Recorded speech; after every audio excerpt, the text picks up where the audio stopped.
Halo semua, hari ini kita akan membahas mengenai sistem pemerintahan pusat dan daerah di Indonesia.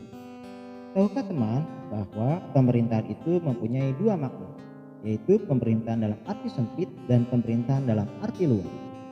Pemerintahan dalam arti sempit ialah segala aktivitas yang dilakukan oleh negara guna menyelenggarakan kesejahteraan rakyat serta kepentingan negara yang diselenggarakan hanya oleh eksekutif saja, baik itu raja, presiden, maupun perdana menteri. Sementara pemerintahan dalam arti luas ialah segala aktivitas yang dilakukan negara guna menyelenggarakan kesejahteraan rakyat serta kepentingan negara yang diselenggarakan oleh eksekutif, legislatif, dan yudikatif, dari pemerintah pusat sampai dengan pemerintah daerah. Di sini kita bisa melihat bahwa pemerintahan dalam arti luas mempunyai makna yang holistik dan lebih menyeluruh. Bentuk pemerintahan.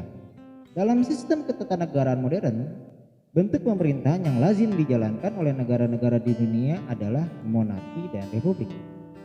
Monarki adalah bentuk pemerintahan dalam suatu negara yang kepala negaranya dipimpin oleh seorang raja, ratu, sultan, dan sebagainya. Kepala negara dalam negara monarki diwariskan secara turun-menurun. Contohnya kita bisa lihat pada negara Arab Saudi. Adapun republik adalah bentuk pemerintahan dalam suatu negara yang kepala negaranya dipimpin oleh seorang presiden.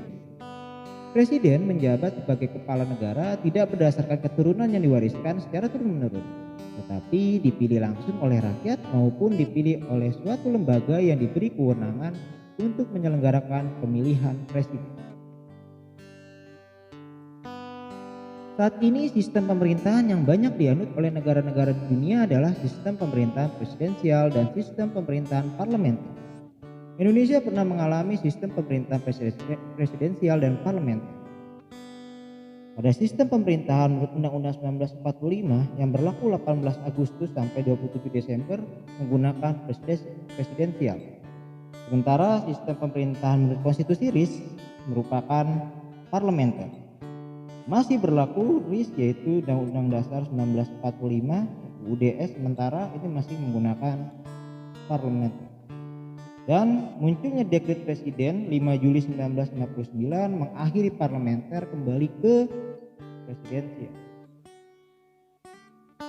Munculnya otonomi daerah akibat sentralisasi yang dilakukan oleh Orde Baru, dan undang-undang yang berlaku pun akhirnya membuat otonomi daerah mempunyai kewajiban dan hal yang khusus.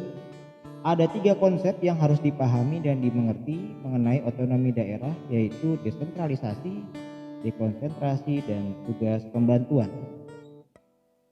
Baik, itu adalah mengenai sistem pemerintahan pusat dan daerah. Kita berjumpa lagi di video berikut.